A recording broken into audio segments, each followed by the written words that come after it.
Uh, I'm also honored to announce the eminent speakers we have lined up for today, like Professor K. Parthasarathy sir as our chief guest.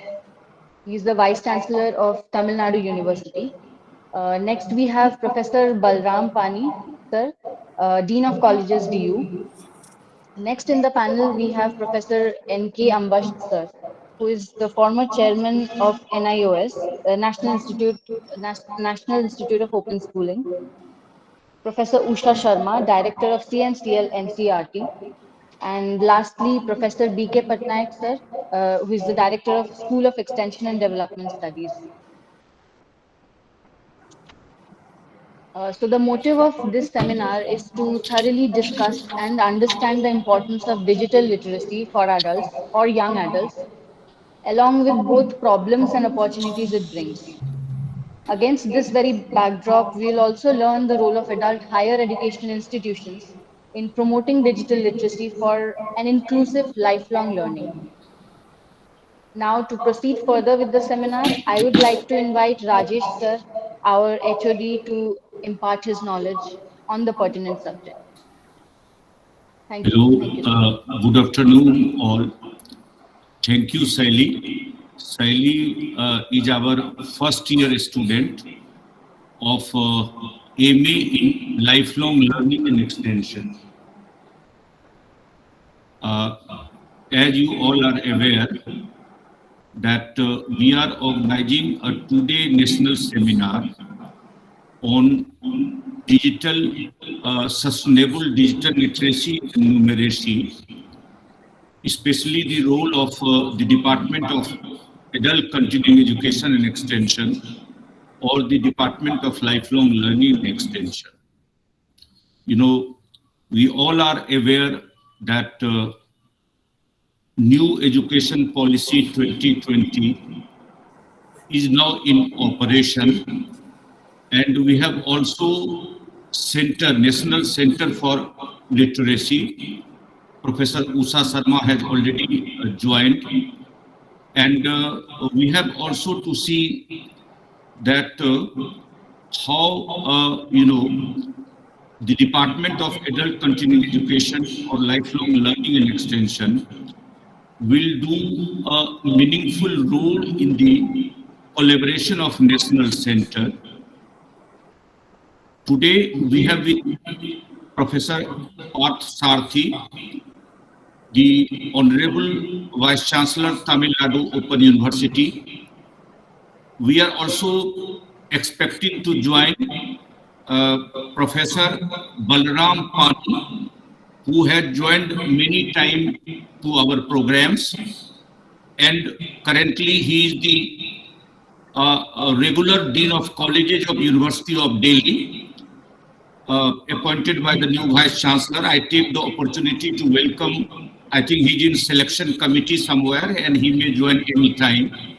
So I also welcome today. I take this opportunity to welcome Professor Ambasht, Professor N.K. Ambasht, former chairperson NOS, Professor NCRT, and former PVC. He has already joined for today's program. We have also with us Professor B.K. Patnaik, Professor Usha Sharma, and Sri Kailash Chaudhary ji, a very senior member from Indian Adult Education Association, Professor L. Raja from Gandhigram Rural Institute. We have partnership under Vidya Bistar 2, and he had his session tomorrow. So lot many honorable persons. Dr. Mohan Kumar has already joined. All the faculty members, research scholars and students. We welcome you for the two-day national seminar, and as I see that this national seminar has lot many objectives, and by and large our objective is that under digital literacy and numeracy, what is the role of the Department of Adult Continuing Education? And as we all know, that Department of Adult Continuing Education, University of Delhi, offers MA, MPhil, PhD in lifelong learning, and nearly 100 students and research scholars, more than 100, are enrolled in various programs of the department. And we offer internship and practicum to them. So the today's program we have assigned to our first year student, which will be a learning experience for them and internship for them, so that they can play a very meaningful role. And the outcome today that we are anticipating, that in course of time, since the new education policy is already being implemented in University of Delhi, and I think almost all parts of the country, including the universities, how under the new education policy, we will further, promote the digital literacy and numeracy. One or two things that I have to say, that under the new system, where there will be a 4-year undergraduate program, these activities, adult education, extension, all are not the co-curricular activities, but these activities now are the part of content and curriculum. So the students will be getting the weightage, the students will be getting the credit for them, and these learning experiences will certainly be useful for them. So it is the endeavor of our department, our university, to engage, to involve large number of undergraduate and postgraduate students in the national cause of literacy, digital literacy, and provide them learning experiences under Unnat Bharat Abhiyan or whatever the government of India's program, and this will be further intensified in a revolutionary manner, because 2022 is the centenary year of University of Delhi. So University of Delhi, in a meaningful way, in the centenary year, will see to it that how it develops meaningful partnership with the various public, private universities, corporates, and other institutions that are there. I will not be taking time, and I will be straight away inviting Professor Parth Sarthi for this occasion. Styling. Thank you, sir, for sharing your views. Now, I would like to welcome our honorable chief guest for today, Professor K. Parthasarathy, to inaugurate the seminar. Very good afternoon to all of you. Respected our panelist speaker, Professor Balram Pani, probably he may be joining very shortly.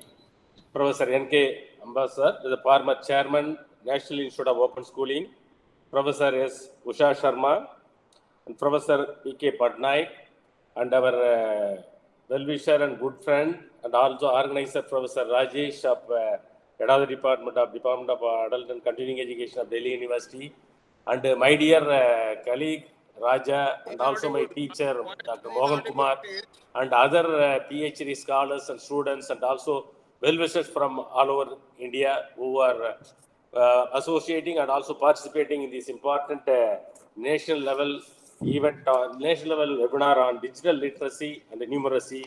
That is true to the role of the Department of Adult and Continuing Education and Extension in the Indian context. As far as, first of all, I would like to record my sincere thanks and gratitude to the Professor Rajesh for inviting me to this program and also share a few minutes related to this issue, my thoughts and other things. And also, I will appreciate the colleagues, those who have involved in conducting this kind of program for the periodically, even though the pandemic period is there, the Department of Adult and Continuing Education of Delhi University being organizing a periodical webinar or some event through online. That's why I would like to record my sincere thanks and also gratitude to them. As far as this today's program is an important program, as far as this online learning and also pandemic situation, the entire higher education scenario is switching over to the digital learning and digital literacy and the digital platform, even the town or even semi-urban or even some extent rural areas. Today, the entire system of higher education is the learning at the higher education level has been shifted to the digital learning platform through online learning, not only the higher education, but also the school education, even some extent the pre-primary schools also are taking up the online and digital platform for teaching the children to learn and other things. This is an important area. This is a timely, this program has been planned. As far as the digital literacy in the terminology terms, as far as the US Department of Education, in 2015, they have defined digital literacy can be defined as the skills associated with using technology to enable users to find, evaluate, organize, create, and communicate information. This is in general terminology. This has been designed in the 2015, the Department of Education. As far as the Indian setup is concerned, we have an Indian students population of 65% throughout this residing in the rural areas and semi-urban areas. Nowadays, this is a very, very important tool for them to learn the not only the digital literacy or digital learning and also numerical skills, not only the adult learners, but also the learners, those who are associating in the formal learning as well as the informal learning and also incidental learning. The learners are in the different kinds. All the three categories of people is using this. As far as this digital education is an inclusive digital education means having a learner-centered approach, wherein these principles of pedagogy versus andragogy is very much required. You know, the people might have been knowing that the andragogy is the arts and science of helping the adult to learn. Similarly, the pedagogy is the art and science of teaching the children. The two concepts coincidence in the digital learning and the numerical process. We need to concentrate on this. Also, as far as the interactivity of technology does not guarantee better learning outcomes. Having said that, the role of teachers in achieving desirable learning outcomes continues to be a central factor, even if technology is implemented to existing education system. This is one area. Then the digital learning system, if continued without necessary supportive measures, the prevailing disparity in the virtual world would translate into a widening educational inequalities among learners. As far as specifically in the rural areas is concerned, even if you take it up the media reports and also the print media reports, even some extent in the rural colleges and rural areas, the students is one set of students is very much interested to learn through the digital learning platform. Similarly, some of the students that is they are not capable of using it. They don't have a device and don't have a technology facilities in the remote corners. This we have two set of these things is there. If digital learning is a new normal, the policy must go further to address the feasibility of digitalization to ensure quality and equity and quality education, not only in the primary, secondary, higher secondary, even the higher education also. As far as the Department of Adult and Continuing Education or Lifelong Learning or the Adult and Continuing Education is concerned, the COVID-19, some extent we are now dealing with the Omicron also, it is also threatening us, has thrown India's educational environment into a disarray. The educational landscape has shifted dramatically with digital learning emerging as the major option. There is no other option. As far as the union budget, you are all well aware, 21-22 has announced setting up a national digital educational architecture. It is one kind of things has been promoted. As far as 2016 and 17 is concerned, in the finance minister, in the budget speech, they have brought out a new scheme. The scheme has been implemented from last February 2017. That is the Pradhan Mantri Gramin Sakstra Abhiyan. That's also related to our digital literacy and digital learning programs. As far as the National Digital Education Architecture enables a coherent multi-channel, multi-model learning consortium. It is applicable to the school, after school, at community center, at home, as well as offline and digital self-directive mode.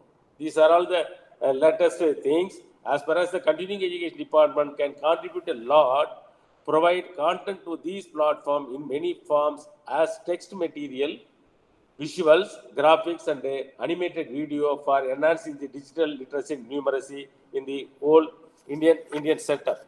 Even the Department of Adult and Continuing Education or Lifelong Learning can think of conceiving a short-term courses on specific modules like online ticket reservation systems and then online procedure for export and import goods. Such a way we can think of some short-term courses. We can offer the program through online mode. These are all some of the things. As far as at the end of my word, I wanted to. There are roadblocks in achieving the digital literacy and numeracy. There are a couple of two roadblocks. That is, one is the biggest one being access to quality digital framework. Remote locations have bare minimum access to the digital network. That is a one issue. And then another one is at the other end, for an overwhelming majority of the nation's educationists and leaders, promising a solution so big is too open-ended to visualize. These are all the situation arises in front of us at the all India level scenario. By these few words, I once again thank the organizer for giving me an opportunity to join with this important national level program organized by one of the prestigious universities in India. There's a Delhi University Department of Lifelong Learning and Extension. Thank you once again. Thank you. Thank you so much. Thank you, Professor K. Parsarthi, sir, for giving the insights, Sally. Yes. Thank you so much, sir. I think it is even worth mentioning that you have served as a professor in the field of andragogy for over 22 years in Bharati Dasan University. So whatever you said, sir, it is worth mentioning. Uh, you have introduced in 117 new courses and formulation of innovative academic programs such as rural technology. Yes. Yes, sir. Thank you so much for your valuable time. Thank you, sir. Thank you so much. Very kind. Thank you, sir. Sally, now you can invite Professor N.K. Ambash, sir. Sally? Yes, sir, Professor N.K. Ambash, sir, who is the former PVC and chairman of NIOS. He has been the Pro-Vice Chancellor of IISc University, Rajasthan as well. He served the apex body of education in India, NCRT, as senior professor and HOD of non-formal education. Sir, please, I welcome you to share your views. Thank you. Can you listen to me? Can you hear me? Sure, Yes, sure, sir. sir. You're Sure, audible. sir. You're audible, sir. Well, thank you very much. In fact, I have been given the topic of digital literacy. Let me begin with what literacy was. Adult literacy was an area which was haunting the government of India, and this various programs like Total Literacy Mission, etc., came, and we reached the threshold. Suddenly, there is this expanse of digital divide that we came. The entire thing got digitalized, and therefore those who were considered to be literate and those who were considered to be educated, all of them became digitally illiterate. And they had to start learning from very few who were techno-savvy and who could adapt to the various languages that evolved on the digital scene. So the task of an adult educator became very, very difficult as well as very big. And then the import of lifelong learning became more visible in the scene, that in order to survive and in order to survive in the society as a meaningful person, meaningful productive person, you need to be digitally literate. And this digitally literate is not a static goal at which you have attained, suppose, certain proficiency. You have to keep continuously learning more and more as the various developments take place in the digital world. Various apps come. For example, you go for Aadhaar registration. Then you have to link with your electoral card. Then you have to, so every time something new is happening and you have to keep learning. So lifelong education assumes the more relevant and more, I would say, a continuous process. It becomes a continuous process. You can't say that, well, I am educated enough at one point of time. You are always, you have to be always a learning person, because the the apps, the languages, etc., they are multiplying by day and every day. So you have to keep up to date. Dr. Rajesh is a PhD, but he may be digitally illiterate or semi-literate. Or suppose he masters one language and then after 1 month he finds that there has been further change. So Dr. Rajesh joins against the bandwagon of digitally illiterate people. Now, this is the kind of scenario which is always evolving and ever changing.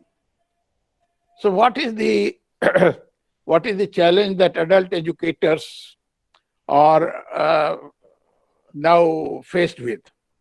The challenge is that you don't have to, your shift, the goal shifting. This goal has shifted from illiterate people who could not read and write and sign. That has shifted to those people who can read and write, but they are not keeping pace with the digital advance. So digital divide, a new terminology came into being, that is digital divide. And the population who are digitally illiterate and digitally literate keeps on fluctuating as the apps, as the application, etc., as the language goes on increasing, and hundreds of apps are coming up and you have to operate.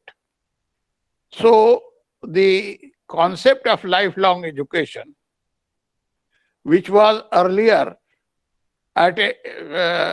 taken recourse to only after one has retired from the active service. Now this lifelong education has become everyday affair. So how this has thrown a challenge, how our departments of adult and lifelong education are reinventing themselves to cope with this situation. The first challenge is that the faculty itself keeps on learning and becomes a part of lifelong learning crusade, and then becomes adept, and then imparting that to the people who are both in the whose universe is very big, educated, uneducated, literate, illiterate. Everybody is now the, and then this is a continuous process. It's not that you say, I have made him digitally literate and that's well done. No. You have made Mr. X digitally literate, but tomorrow, day after tomorrow, he needs to update his digital literacy. So you see the role and function of both of the universities as well as the departments that are concerned with this is changing, evolving every moment. The other thing is that it is no more a domain, a specific domain. It runs across various disciplines, and I think one has to re-evaluate, re-establish, rethink what these departments of adult education and extension would be doing. So for that, they need to have for their own faculty, continuous learning program, and then developing ways and methods of imparting this up-to-date, everyday advancement in terms of digital literacy, how to operate from basic digital literacy to the application of various apps like CoWIN, like your Aadhaar, like your election cards. Everything is coming on your device. How to open, how to operate, how to search for information, how to get registered. These are some of the areas that need to be done. And then the population is not that who are out of school or out of who have grown adult and have not learned literacy. So your task is more that he is made capable of reading, writing, identifying various kinds of app symbols like Ku. So and then using that. So the very concept, the traditional concept of that you have made a person literate, that he is able to read simple primer, that he is able to sign his name, and he is therefore this literate. This concept is now out of date. So departments will have to very seriously think about how they can cope with this emerging situation, what kind of curriculum, evolving curriculum. I'm stressing this factor very strongly, that the curriculum has to keep on evolving as soon as some new development comes in place. You have to update your content and go on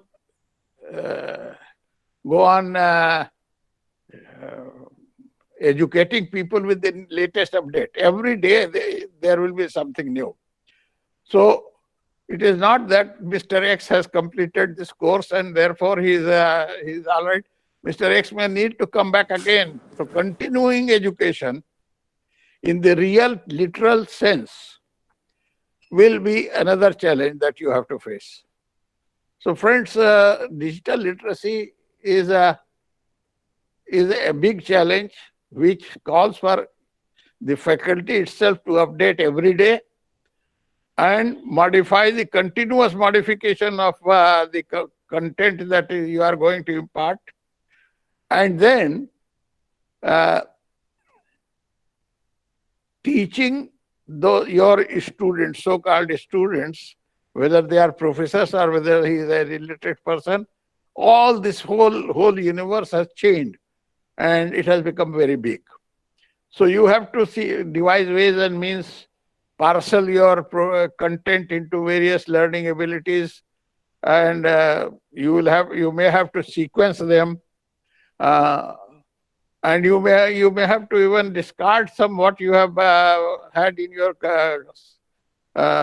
curriculum, and then induce every day it is a kind of reinventing your own curriculum every time. So friends, this is the challenge, and we must come out of that mold that adult education, adult literacy board will have to come out in the real sense as a lifelong learning education department, and the main content being digital capability, enhancing the digital capability, keeping pace with the evolving technology as well as evolving. When I say technology, I don't mean that kind of technology. I mean the digital technology that is evolving. And the last thing is that making people conversant with the evolving apps, various apps, day-to-day apps that you use, right from uh, right from making an indent for some grocery from any store, how to approach them, how to make your order, how to make your payment, and all these things will become. I personally, I'm not able to negotiate this kind of requirement that is emerging. If I have to get something from the store, though, which is available online, then I have to ask my daughter to order it and make payment through whatever means. I still am not able to make payment through Paytm or any other things. So I'm, frankly speaking, at this age of 80, I'm illiterate. So I am your client. And you have to tailor your curriculum according to the needs that I require.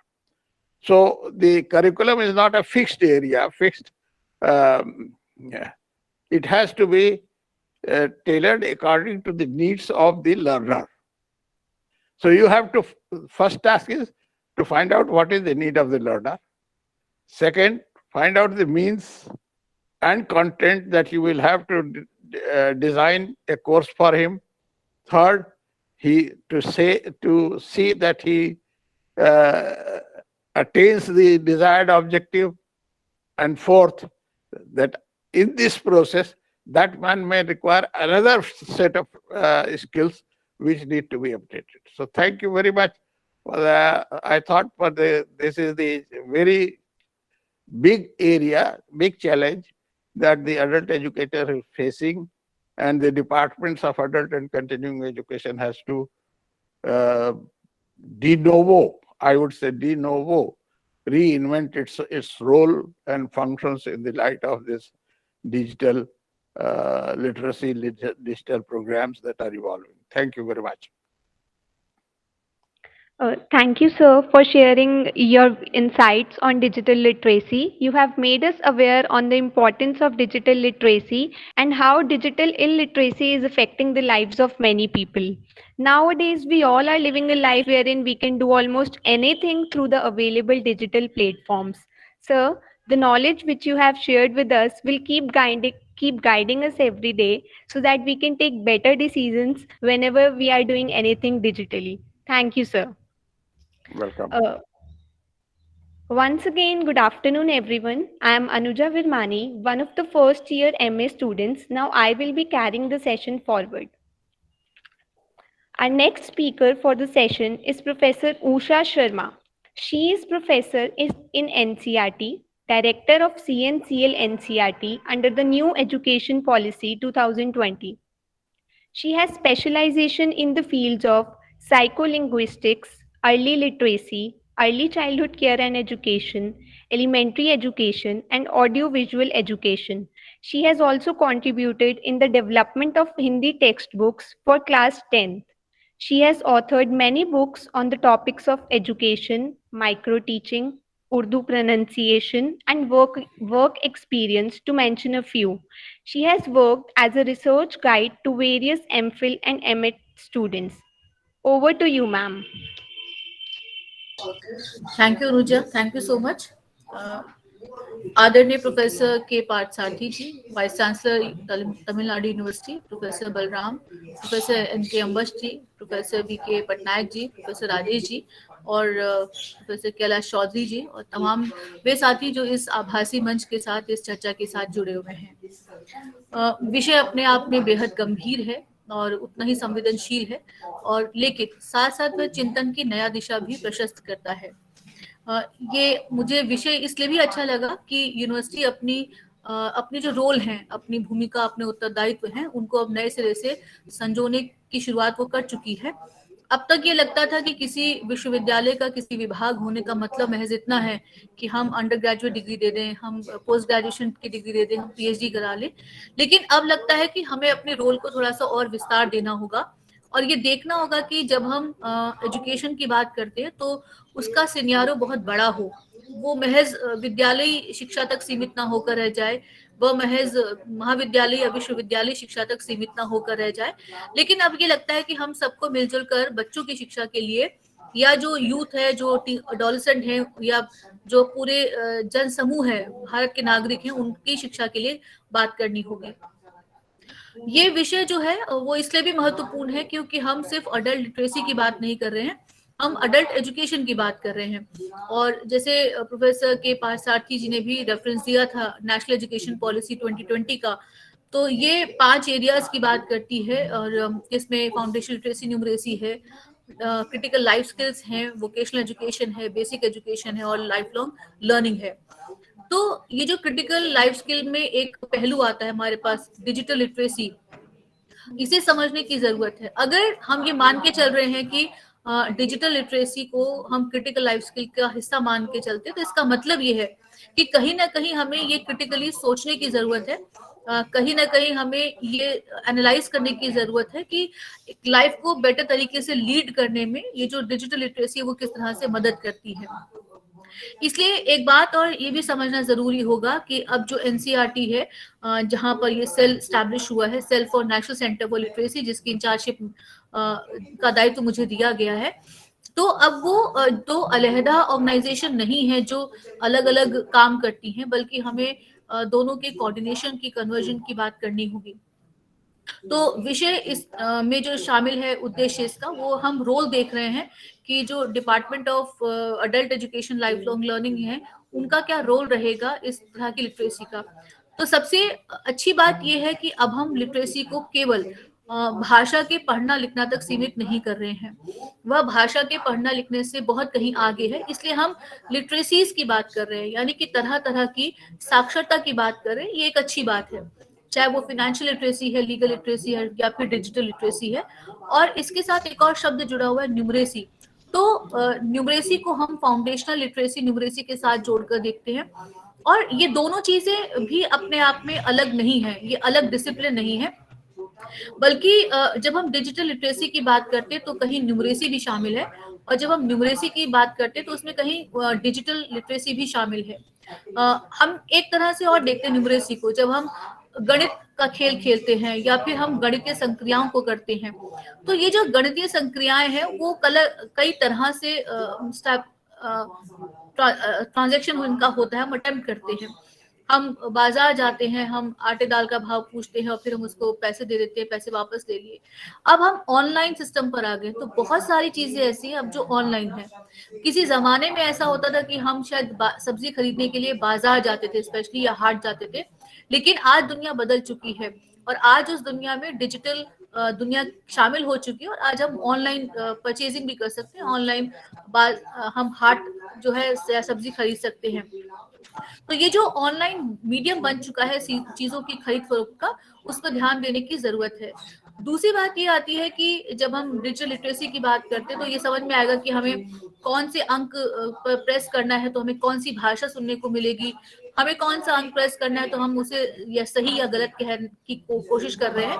तो इसलिए ये दोनों ही चीजें अपने आप में आपस में जुड़ी हुई हैं।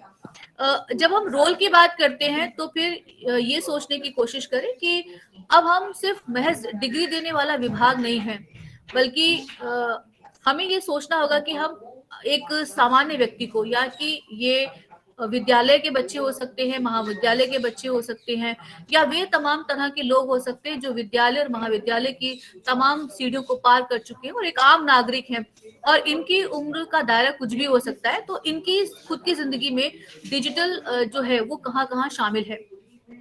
रोल की बात करें तो अब हमें अपने ही कोर्स कंटेंट में ये चेंजेस करने होंगे ताकि हम डिजिटल लिटरेसी पे ज्यादा फोकस कर सकें।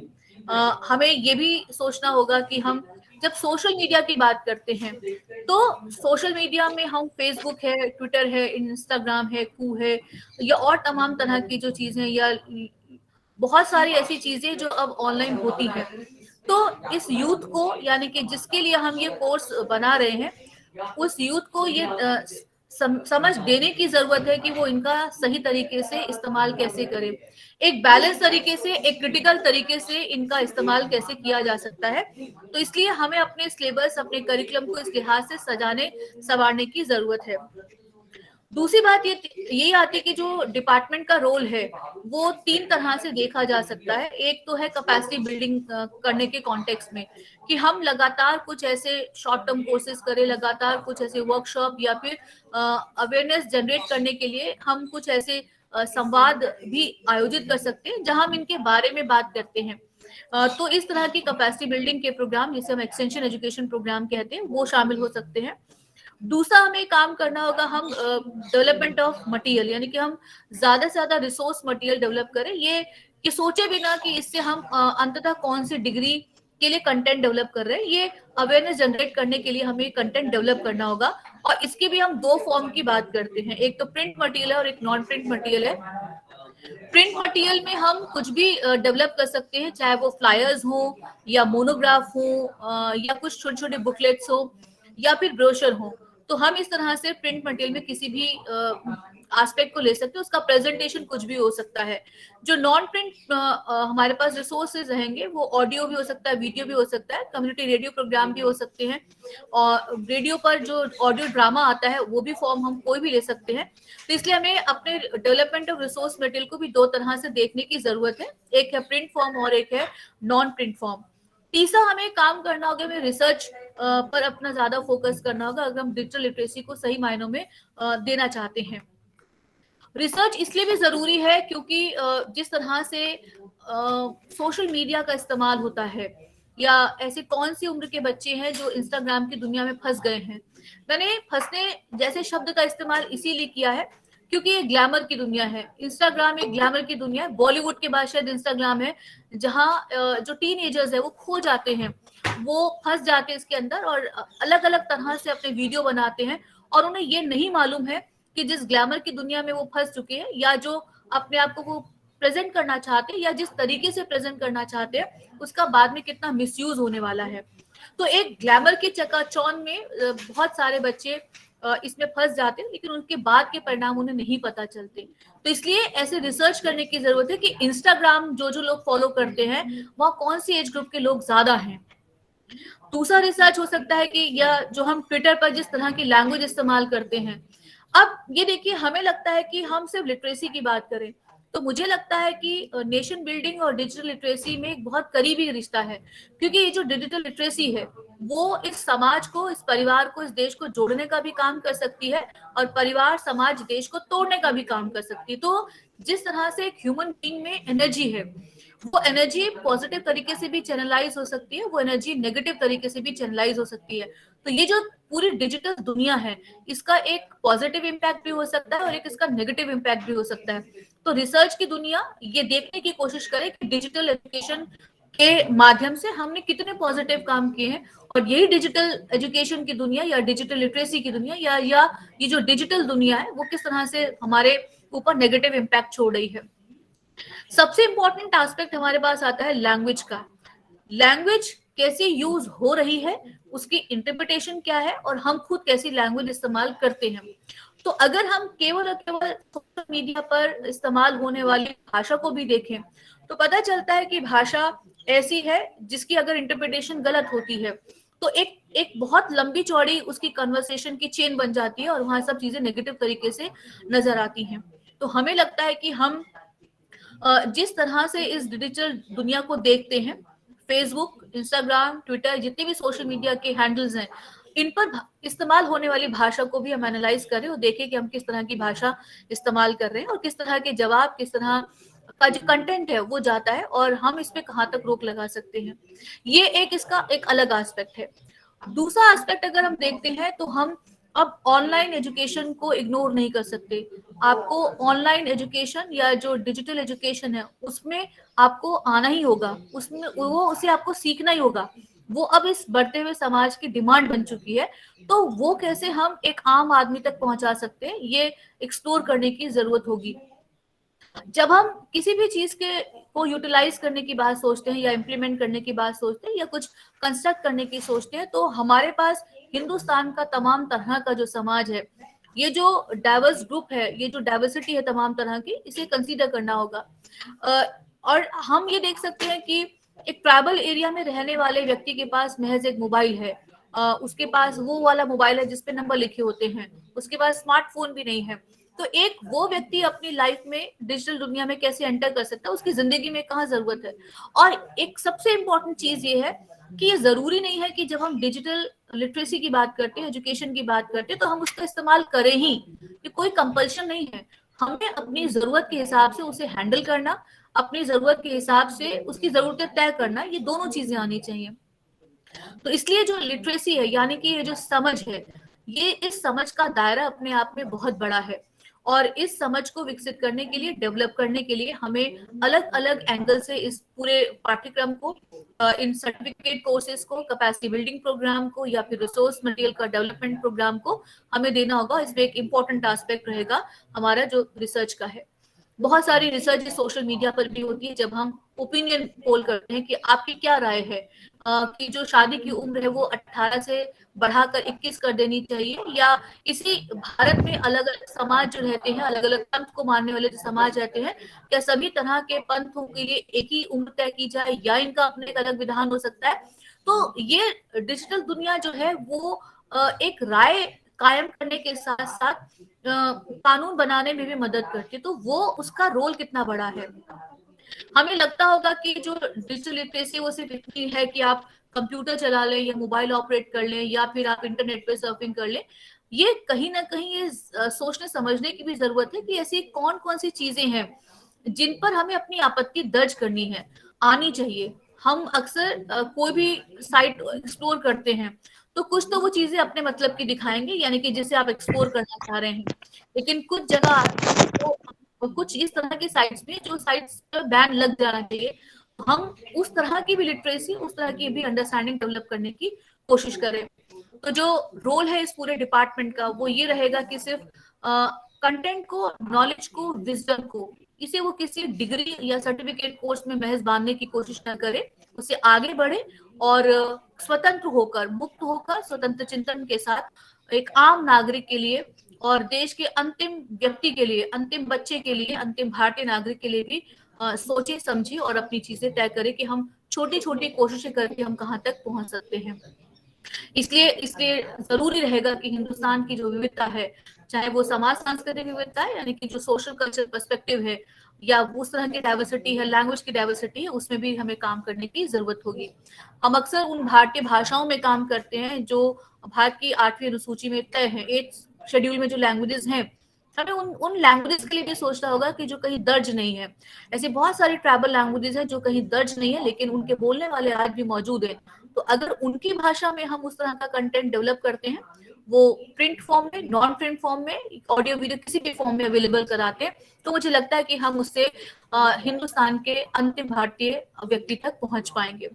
तो बस, लेकिन मुझे सिर्फ इतना और जरूर कहना है और बधाई देनी है विशेष रूप से प्रोफेसर राजेश कुमार जी को कि आपने ये विषय सोचा और इस विषय पर सोचना या इस विषय पर संवाद आयोजित करना, मुझे लगता है कि एक काफी चिंतन रहा होगा आपका। काफी समय से आपने चिंतन किया होगा कि हम इस विषय पर एक संवाद या एक संगोष्ठी का आयोजन करें, क्योंकि अक्सर हम ऐसा नहीं सोचते कि हमारा रोल क्या है। तो डिग्रियों से बाहर निकलकर हम एक असल शिक्षा की बात कर रहे हैं, हम शायद उसके लिए भी काम कर पाएंगे।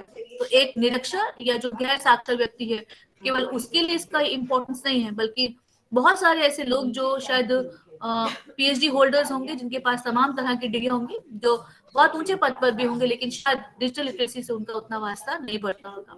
तो इसलिए फिर भी आपका बहुत बहुत आभार प्रोफेसर राजेश कुमार जी का और सभी श्रोताओं का, जिन्होंने धैर्यपूर्वक, आभासी मंच पर वो धैर्य बना रहता है, तो धैर्यपूर्वक सुनने के लिए बहुत बहुत आभार, धन्यवाद। Thank you, ma'am, for sharing your views. Through your knowledge, you have made all of us introspect about what should be the role of an educational institute. You have also made us think that how these digital platforms are becoming a risk for the younger population. Thank you, ma'am, for sharing your insightful knowledge. The next speaker for the session is Professor B.K. Patnaik. He is the Director of School of Extension and Development Studies at Indira Gandhi National Open University. He has more than 25 years of experience in various national level organizations like NCRT and NIHFW New Delhi and CRRID Chandigarh. He has authored 2 books and co-authored 4 books and has published more than 100 papers in various journals. He has to his credit in completing 26 projects sponsored by various international agencies like World Bank, UNICEF, UNFPA, Bill Gates Foundation, and other projects sponsored by various Indian departments like Health and Family Welfare on areas of development like drinking water and sanitation. He has attended various international seminars, conferences, and study tours. He recently organized a seminar on international diaspora and development at IGNOU, in which more than 100 participants from 25 different countries participated. He is a member of many learned bodies and has been awarded by American Biographical Institute and International Biographical Centres, Cambridge University, London. We welcome you, sir. Thank you, Anuja. Thank you very much. So at the outset, I am grateful to Professor Rajesh, who has given me an opportunity to speak on this occasion. And I also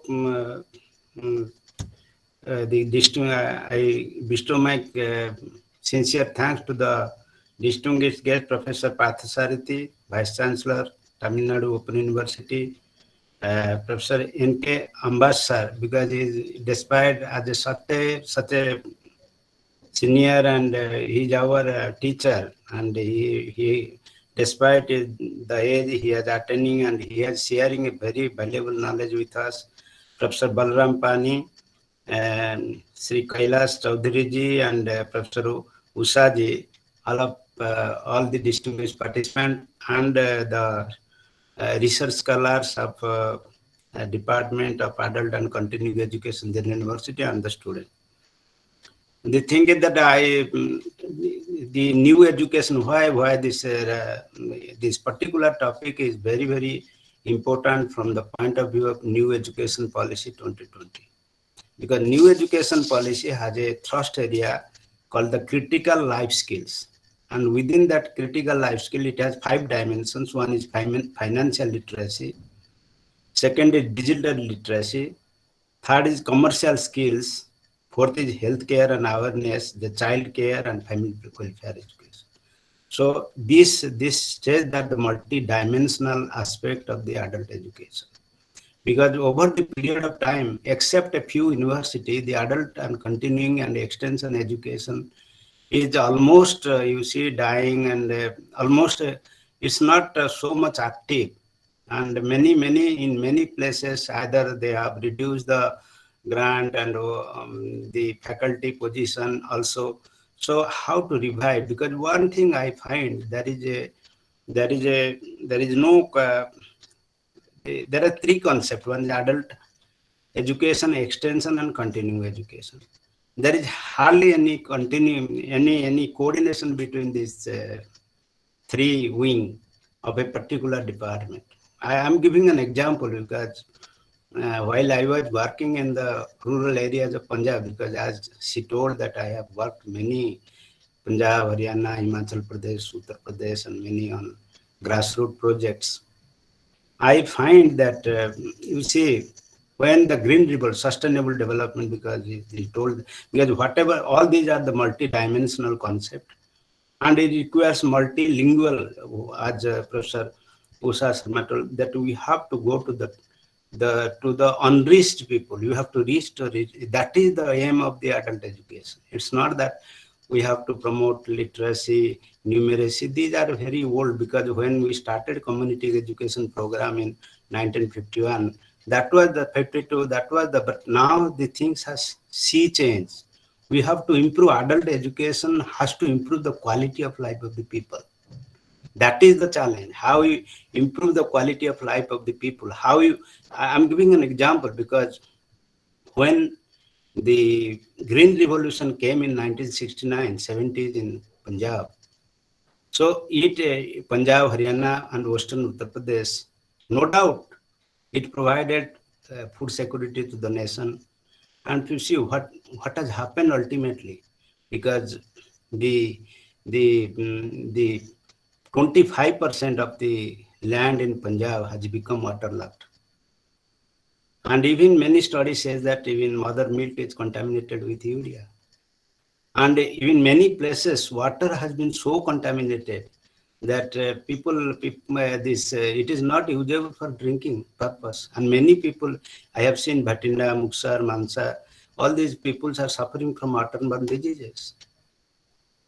We promoted extension education through, we promoted extension, agricultural extension, but we could not able to integrate these type of health related issues, environment related issues, biodiversity related issues into the extension education. And adult, it was the duty of the adult education program to carry all these issues.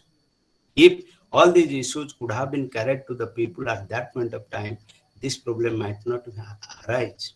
So there is a lack of coherence. How to bring the coherence between the adult education, extension education. If you see that extension education, where it is only in agriculture and health, agriculture and veterinary sciences, in other area, and to some extent health education.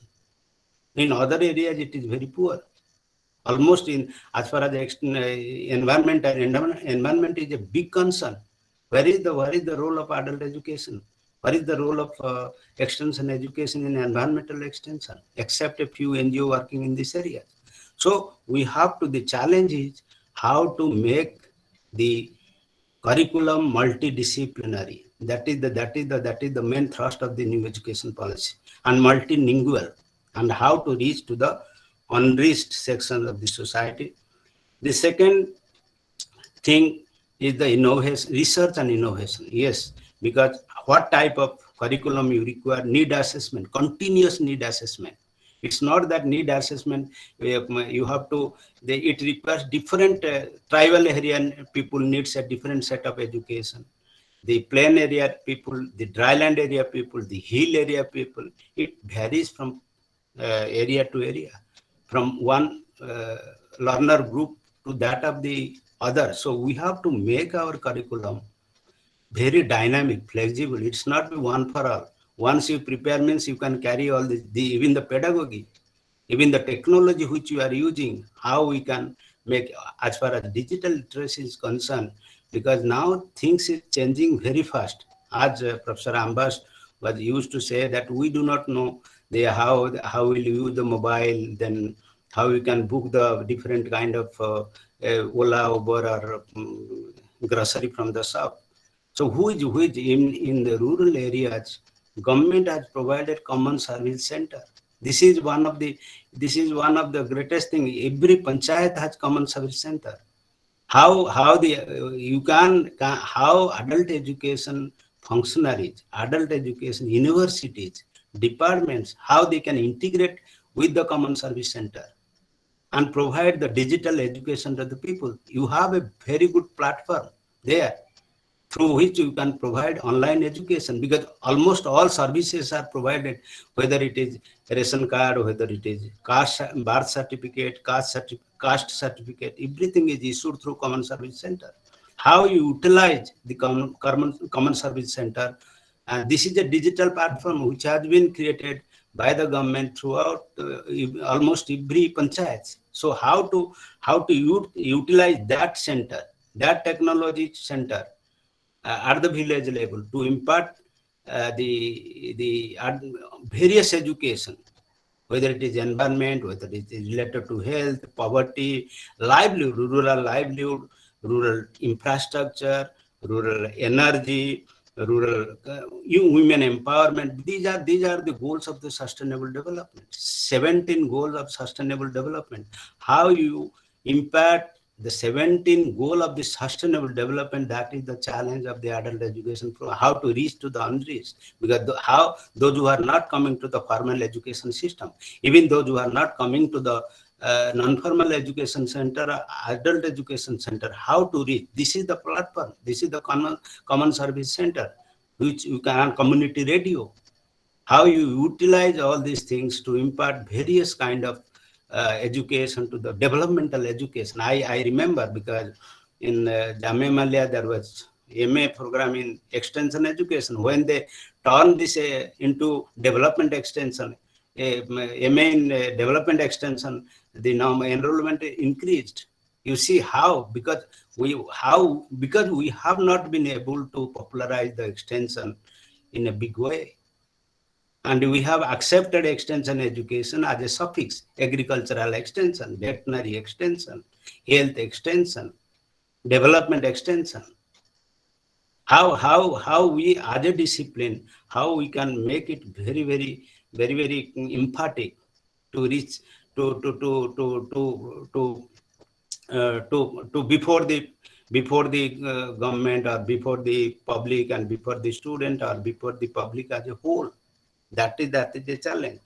Then second thing, as far as this education, social institutions, how you utilize social institutions, which are the social youth club, Mahila Mandal, self-help group, village panchayat, pani panchayat, Ban panchayat. These are the social institutions. We have how we can utilize this institution for the popularization of various curriculum. And I think the new education policy tells that a national adult education curriculum framework has to be developed by the NCERT. How this framework, these curriculums to be carried to the social institutions, because they are our the higher medium. Social institutions, social capital, they are the social capital. How we utilize at the community level, that is a challenge. How Kerala achieved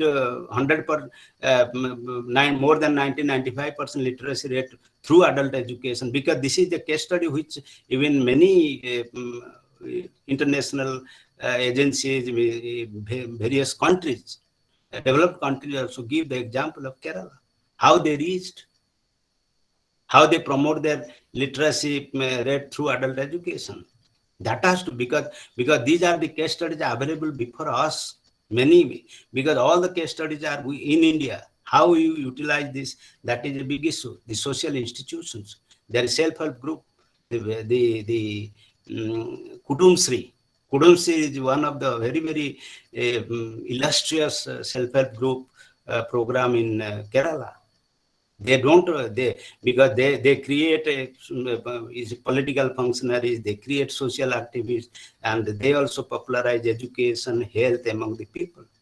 So we have to see how adult education centers, how the students, the researcher, how they connect with all these social institutions, social actors. Who are the social? They are counselors. The retired army personnel. I have seen in Himachal Pradesh how the person retiring from the army, he became an ambassador of all kind of development, whether it is education, healthcare, environment, everything. So that is also how we deal with the social actors, identify the social actors who can promote the digital, whatever digital literacy and numeracy, because it should not be because if you confine yourself, adult education confine themselves, literacy, the stereotype kind of thing, literacy, numeracy, basic education, and vocational education. I think we cannot able to glorify ourselves. That is that the world is becoming very challenging. So in this context, the everything has to be multidimensional. Another thing, the community participation. How we promote this adult education or digital research through community participation at the community level. How you bring all them to the common platform and educate the Gram Sabha. Gram Sabha is one of the very institution, the village institution where we can impact all these kind of things, education, health education, family welfare education, this even biodiversity. When I was reading in, you see, 70s in my village, every household, I'm giving an example, every household has cattle. I had in my house, I had 3, 4, 5, 6 cattle, and the buffaloes and the cows and bullock, all this. But now when I am going to the village, I find my house don't have any cattle. Even surrounding there is no cattle. Even village has reduced the percentage of population, percentage of household keeping cattle in the village is reduced drastically.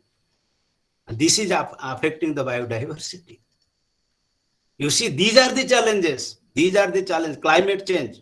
When I came to Delhi in 1989, I hardly used to see there is any cloud burst in Uttarakhand. Now in every season, every year you have cloud burst. Why? Because of climate change, because of development.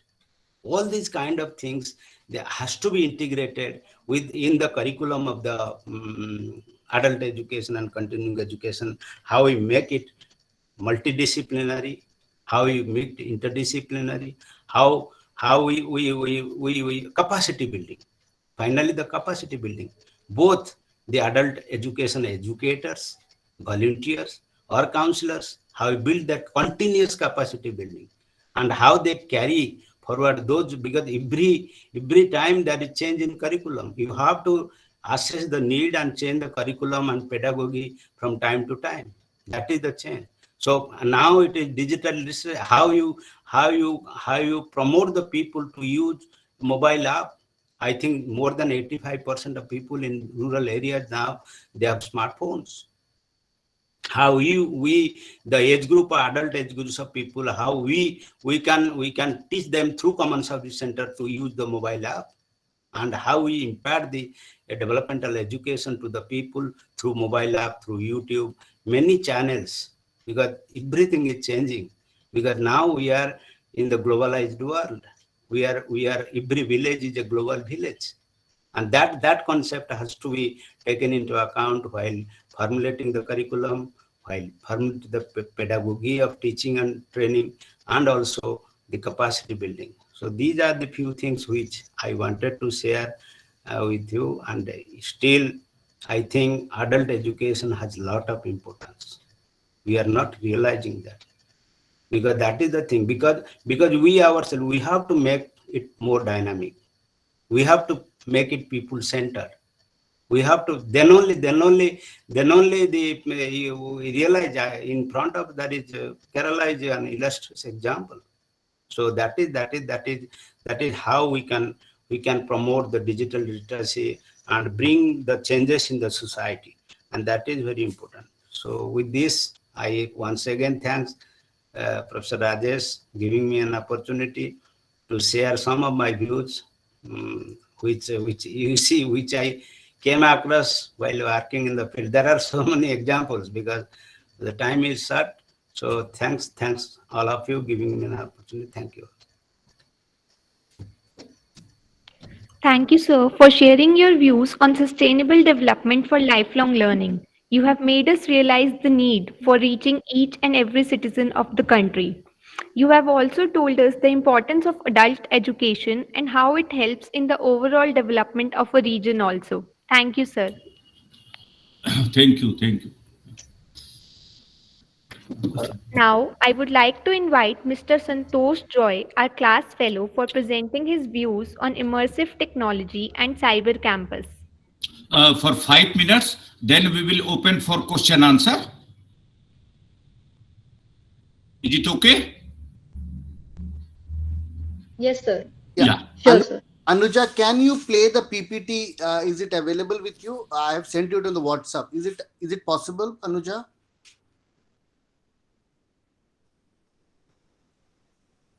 Anuja?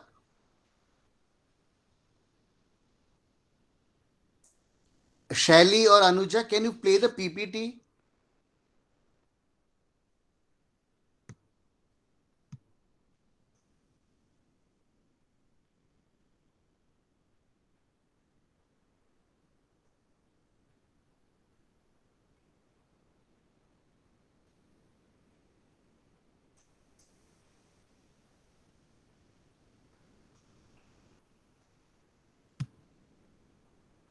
Anuja, am I audible to you, Anuja?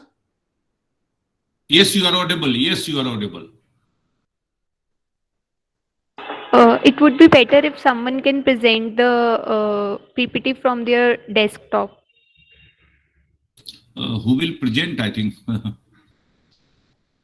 You can just talk at the gist about that, what you wish to say. Okay, sir. So this is about cyber campuses. Basically, this paper is a submission of the work in progress in global centers of learning and tech centers, which describes the advantages and opportunity which is associated with using cyber campus to support online education. So basically, Okay. the immersive technology को किस तरह से utilise किया जा सकता है digital online teaching को और इंटरेस्टिंग और पार्टिसिपेटिव बनाने के लिए. That is the whole idea. I am Santosh Koshy Joy, MA first year student in Delhi university, department of life long learning and extension.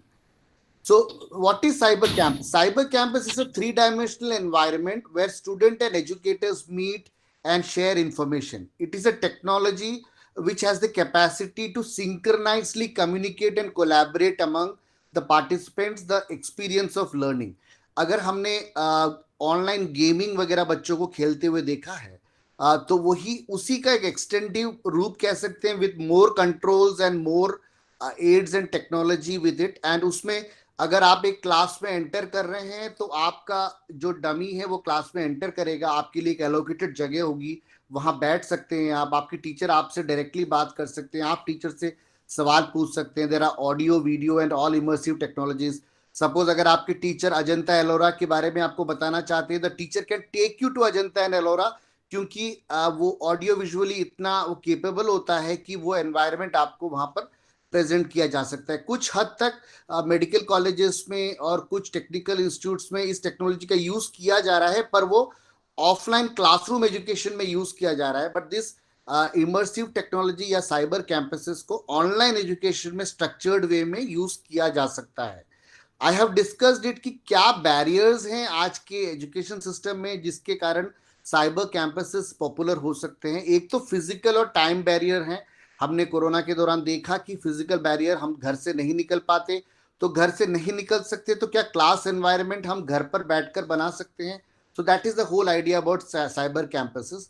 Social barriers बहुत हैं. भारत जैसे देश में बहुत सोशल बैरियर्स हैं, चाहे वो किसी प्रकार की कम्युनिटी के आउट ऑफ द रीच हो. कि कुछ कैंपसेस में कुछ कम्युनिटी का रिप्रेजेंटेशन नहीं है, कुछ पर्टिकुलर कम्युनिटीज जो ट्रेडिशनली बाहर हैं पूरी सिस्टम से, वो उनको क्या साथ में लाया जा सकता है साइबर कैंपस, क्योंकि they feel more free, they feel more accommodative in a cyber environment basically. तीसरा और सबसे प्रमुख कारण यह है कि डिजिटल टेक्नोलॉजी जो कि पैंडेमिक के दौरान इंट्रोड्यूस बहुत हद तक काफी कॉम्प्रहेंसिव वे में इंडियन एजुकेशन सिस्टम में हुई, हायर एजुकेशन में स्पेशली, वो अब रहेगा. It is not there to go. So उस टेक्नोलॉजी को किस तरह से more immersive and more participative बनाया जा सकता है. कुछ एडवांटेजेस जो साइबर कैंपसेस के वो है प्रेजेंस ऑफ द कैंडिडेट. वो कैंडिडेट और जो स्टूडेंट और टीचर को एक प्रेजेंस फील होता है कि वो वहां पर है, उस जगह पर, उस क्लास में मौजूद है. अवेयरनेस का लिमिट ज्यादा है. कम्युनिकेशन का जो वर्बल और नॉन वर्बल कम्युनिकेशन की अपॉर्चुनिटीज ज्यादा होती है. और सोशलिबिलिटी की भी अपॉर्चुनिटी साइबर कैंपसेस में ज्यादा होती है। अगले पैराग्राफ में मैंने डिस्कस किया कि क्या क्या बॉटलनेक हो सकते हैं इंडियन एनवायरनमेंट में, स्पेशली ऑनलाइन एजुकेशन में साइबर कैंपस को इंट्रोड्यूस करने का। एक सबसे बड़ा बॉटलनेक है अफोर्डेबिलिटी। अफोर्डेबिलिटी दोनों तरह से, एक तो उस एक्सपेरिमेंट को एस्टैब्लिश करने के लिए हम किस तरह से उसको क्या कितना हम रिसर्च में खर्च कर सकते हैं, दूसरा अगर वो रिसर्च एस्टैब्लिश हो जाता है तो क्या हमारे कैंडिडेट्स, हमारे जो बच्चे जो हायर एजुकेशन में जा रहे हैं उनके पास क्या वो इंफ्रास्ट्रक्चर है और वो हाई स्पीड ब्रॉडबैंड है जिसके थ्रू वो साइबर कैंपसेस में पार्टिसिपेट करते हैं, वो एक सवाल है। दूसरा ये है कि इंडियन सेटिंग में सफिशिएंट एक्सपेरिमेंट्स अभी नहीं हुए हैं, क्या हम लोग उस एक्सपेरिमेंट को करने की सूरत में हैं। तीसरा सवाल है कि क्या ये फिजिकल कैंपसेस जो हमारे यूनिवर्सिटीज हैं उनकी प्रायोरिटीज या उनकी इंपॉर्टेंस को खत्म करेगा आगे जाकर। तीसरा और सबसे बड़ा कंसर्न है हेल्थ कंसर्न्स, जो स्कूल एजुकेशन में बच्चों के हेल्थ कंसर्न्स को लेकर काफी सारे कंसर्न्स रेज किए गए हैं, वो एक बहुत बड़ा एक बॉटलनेक है। कुछ एक्सपेरिमेंट जो दुनिया भर में साइबर कैंपसेस को लेकर हो रहे हैं उसमें सबसे इंपॉर्टेंट है शिफिल हैलम यूनिवर्सिटी की 3D एजुकेशन, जो साइबर कैंपस का जो एक एक्सपेरिमेंट उन्होंने कंप्लीट किया। It was an investigation into the ability to support students through cyber campuses, लेकिन उनके रिजल्ट्स काफी एनकरेजिंग हैं और रिजल्ट ये कहता है कि the design of the setting was also positively evaluated and the users were productive and satisfied with the experiences. The conversation among the participants, the teachers, the students gave more opportunity for decision making, collaboration, enthusiasm and involvement. It demonstrated an effective learning outcome. India में एक pilot model को cyber campus के experiment करने की जरूरत है, जिसके लिए कोलैबोरेटिव एक्टिविटी की जरूरत है, जो एक ट्राइपैट्रिएट कोलैबोरेटिव एक्टिविटी होगा जिसमें एक यूनिवर्सिटी डिपार्टमेंट, एक टेक कंपनी जो कि टेक प्रोवाइडर होगा वो, और सरकार, इन तीनों का ट्रायोलॉजी मिलकर ये एक्सपेरिमेंट कर सकता है और वो इवैल्यूएशन मेथोडोलॉजी के बेसिस पर उसको एनालिसिस किया जा सकता है डिफरेंट पैरामीटर्स में, presence, awareness, communication and sociability factor में कम्युनिकेट कराकर इस रिजल्ट को हम लोग इवैल्यूएट कर सकते हैं और इंडियन सेटिंग में किस तरह से इसको इस अवेलेबिलिटी और इसकी इफेक्टिवनेस हम लोग उसको कैलकुलेट कर सकते हैं। I need to acknowledge the research conducted by Louis Nisthenius, Martin Beer and Elizabeth of the Sheffield Hallam University, the Department of Cultural Communication and Computing Research Institute, Sheffield, United Kingdom, जिन्होंने pilot cyber campus experiment अपनी university में है कुछ साल पहले। Thank you sir. Thank you Santosh. आप इसको ना स्टूडेंट स्कॉलर डाइवर्सिटी सेक्शन जो डिपार्टमेंट के वेबसाइट का है उसमें आप ऐड करें, फर्दर डिस्कशन करें और हम लोग इसको आगे लेकर के जाएंगे सेंटेनरी ईयर में। Thank you. Now I think Shaili we should open for discussion. There are so many national international level experts here and maybe some students might be asking something, might have some idea, might have some question. So you can just open the platform for interaction. Yeah. Okay, sir. So now we'll begin with the interactive session. If anyone has any query, please, now is the time.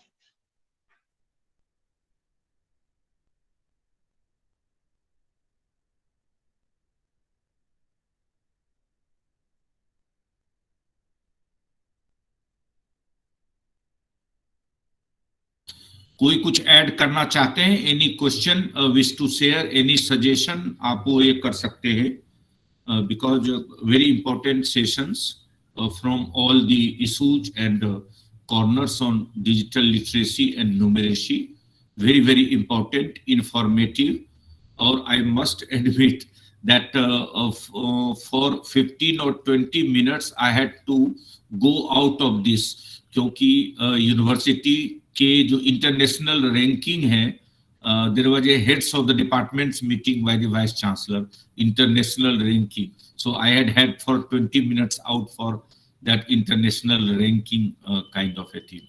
तो तब तक में I think something you can just add or say whatever anybody had to. Yeah. Yes, sir. Abdesh ji, yes, Yes, sir. Abdesh, Good afternoon, yes, sir. good afternoon. Sir, just I want to share that the presentation what our renowned speakers are saying, it should be if there is PPT is available, that will be shared in our group. That will be better for us. Sure. That's my suggestion, sir. हाँ, वो आपको sure आएगा। अवधेश जी I think Delhi university की permanent faculty है, हमारे यहाँ research scholar हैं, तो जो भी हमारी रिपोर्ट वो राइटअप होगा वो certainly we will share with all kind of a thing anything way forward के रूप में कुछ आप बताना चाहें, anything that would like to ask with any resource person, specially those who have joined master degree course, I have given the opportunity, उनके दिमाग में कोई बात हो तो they can also free and frankly they can just share because the world of lifelong learning is just open to them, so they can have something today, some question or anything, or any research scholar. Yeah.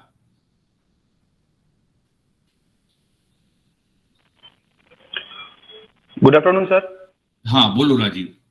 हाँ sir, नमस्ते sir. मेरे अभी जैसे मेरे सारे speaker ने अपना अनुभव बताया कि डिजिटल लिटरेसी से किस तरह से हम इनहेंस कर सकते हैं, लेकिन मेरे दिमाग में एक सवाल है सर कि कहीं हम फिर वही पुरानी चीजों पे तो नहीं जा रहे हैं।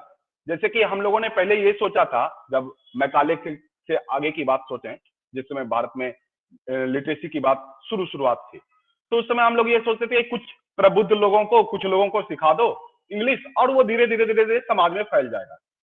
लेकिन ये क्या हुआ, इसकी गति बहुत धीमी हो गई।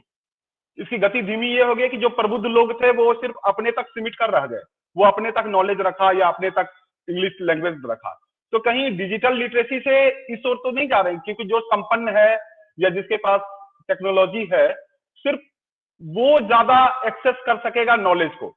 और बाकी जैसे अभी हम एक डेटा देख रहे थे सर कि हमारे इंडिया में मुश्किल से 56 करोड़ लोग इंटरनेट यूज करते हैं, जो कि अगर सीधी बात समझे तो हम लोग आधी आबादी अभी इंटरनेट एक्सेस करते हैं।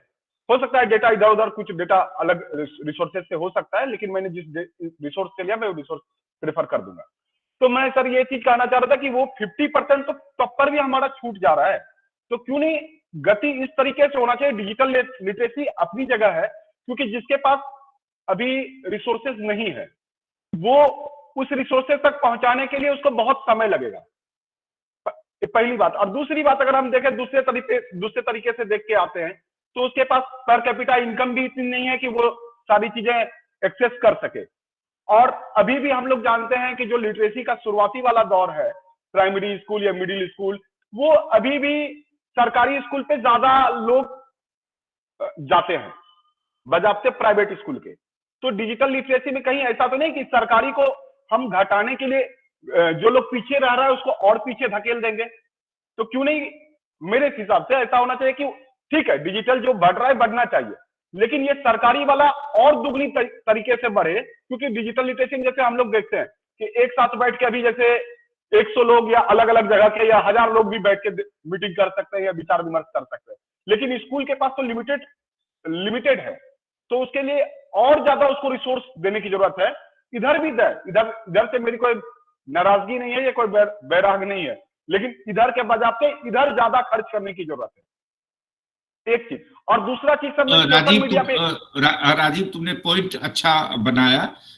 आई थिंक इसका मैं आंसर करूं, इससे कोई या तो प्रोफेसर उषा शर्मा को या आई थिंक कोई professor Raja, professor Patnaik, anybody can या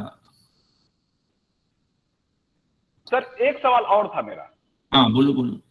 हाँ, एक सवाल सर मेरा ये था, जैसे मैडम ने बताया कि हम लोग ट्विटर पे या क्या कहते हैं जो भी सोशल मीडिया पे जाके बातें रखते हैं, लेकिन सोशल मीडिया तो सर आज के समय की दोनों तरीके से बात है। जैसे मैडम ने भी इस ओर इंगित किया कि पॉजिटिव निगेटिव हम लोग जिधर देखना चाहते हैं उधर देख सकते हैं, लेकिन सोशल मीडिया का एक रोल तो ये भी है कि हम अपनी बात, जैसे आज कोई दुर्गम क्षेत्र में कोई घटना होती है तो उसको हम पहले दुर्गम क्षेत्र में वो घटना होती है, उसके बाद यूट्यूब पे आती है, उसके बाद ट्विटर पे आती है, तब हम लोगों तक पहुंच पाती है, और वो तब जाके नेशनल टीवी पे आज खबर बनती है हमारी।